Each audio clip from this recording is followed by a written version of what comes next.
Over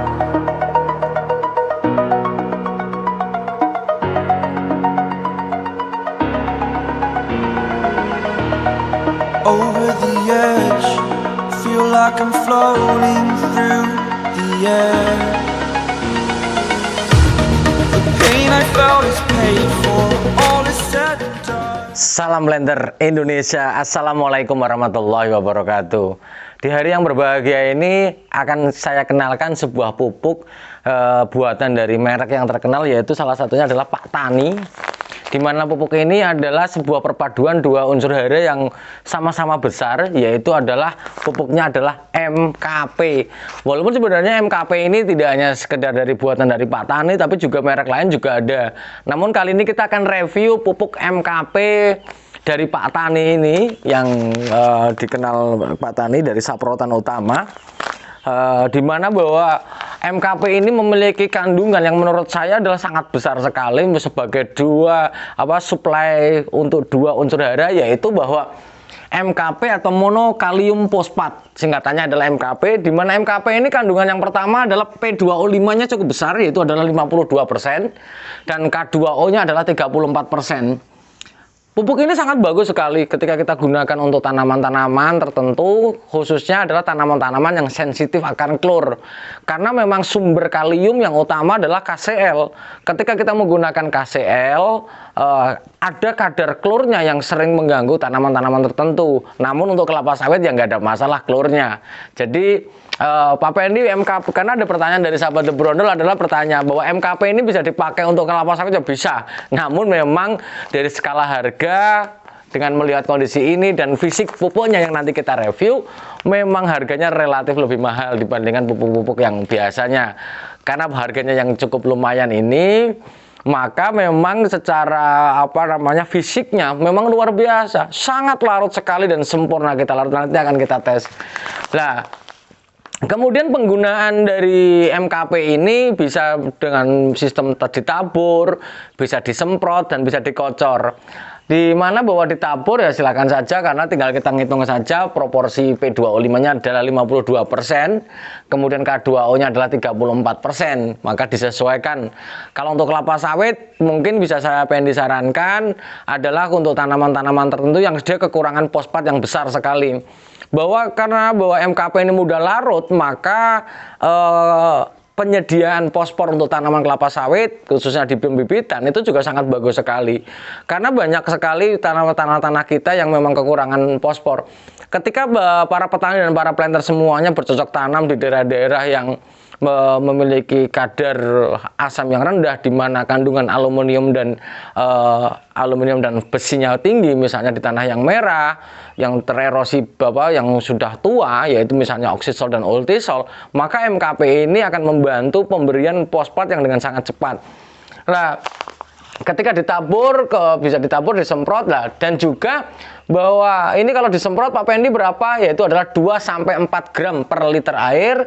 Kalau dikocor sampai 50 gram per 10 liter air, atau 5 gram per liter air, 5 gram per liter air ya.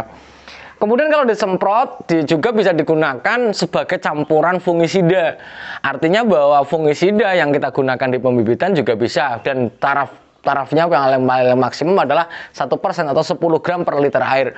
Dan ini memang memberikan sebuah efektivitas pada pemberian fungisida di pembibitan kelapa sawit kalau seandainya mau menggunakan MKP dengan sistem disemprot seperti itu. Kemudian sebenarnya pupuk ini seperti apa sih Pak Pendi fungsinya? Bahwa MKP ini memiliki fungsi yang cukup bagus sekali, karena bahwa kandungan fosfat yang tinggi, bahwa kita tahu sendiri bahwa fosfat adalah salah satu akan membentuk bagian dari banyak ATP atau adenosin trifosfat. Kemudian akan merangsang perakaran yang kuat. Kemudian yang paling penting lagi bahwa fosfor adalah sangat berpengaruh menghasilkan ATP atau ADP.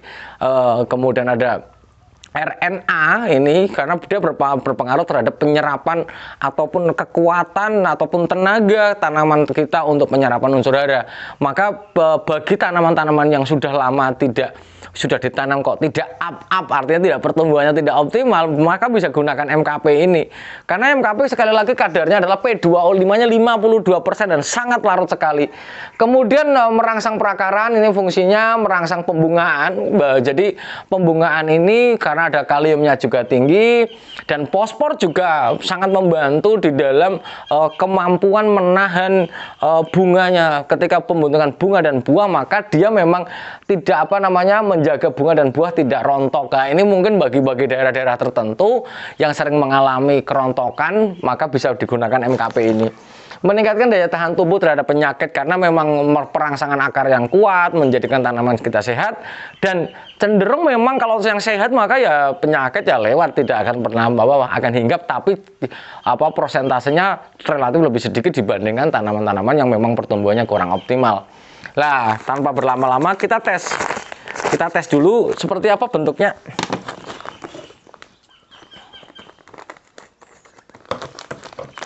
Ini kalau kita lihat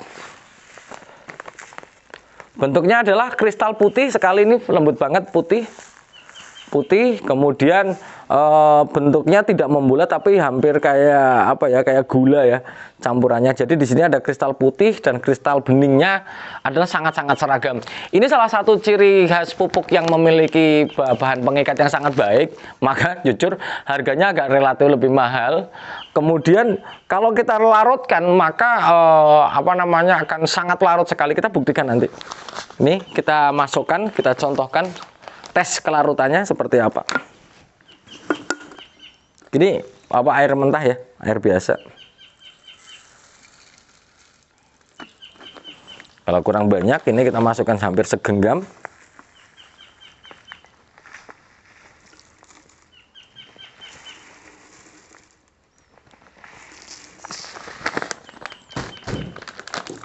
Ini begitu dia turun saja sudah langsung sudah langsung mencair, langsung terjadi perubahan warna yang menjadi warna yang putih, dan kita kocok, kita coba. Nanti harusnya dingin ini.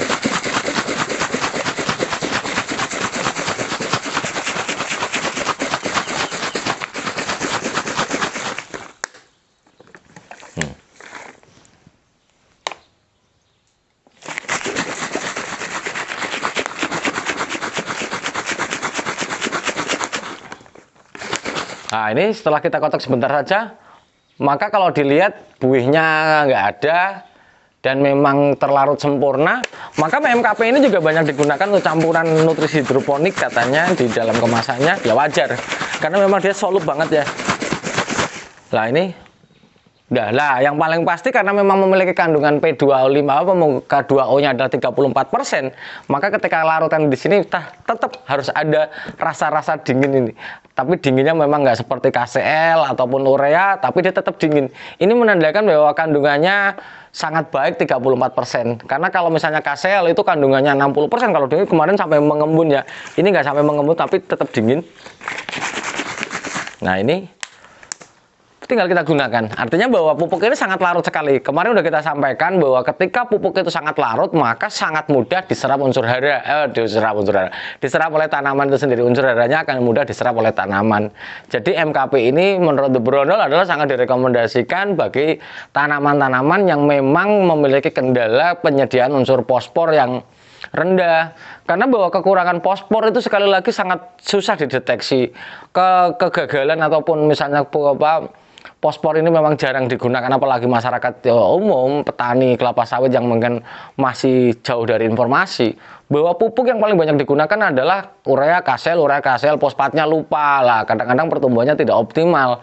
Ketika kondisinya seperti itu, ini kalau dibiarkan lama-lama jernih kayak gini ya, ini jernih dan dingin. Kemudian kekurangan fosfor pada tanaman kelapa sawit di usia di TBM lama-lama akan menjadikan flat top ataupun pertumbuhan memendek. Dan salah satu parameter di lapangan, maka gulma-gulma yang misalnya lalang ataupun klidemia yang kecil-kecil itu yang merambat akan berwarna keunguan. Ini adalah tandanya bahwa tanah kita adalah kekurangan fosfor. Mungkin itu saja dulu yang dapat saya sampaikan. boleh dicoba walaupun harganya agak lumayan, tapi memang harga tidak akan mengkhianati kualitasnya pasti, karena memang harganya lumayan maka kualitasnya luar biasa. Semoga bermanfaat bagi para petani dan para planter semuanya. Selamat mencoba. Terima kasih, sehat selalu bagi kita semuanya, dan semoga Allah memberikan kesehatan, keselamatan, dan ilmu pengetahuan tanpa syarat bagi kita semuanya. Terima kasih, salam planter Indonesia. Assalamualaikum warahmatullahi wabarakatuh.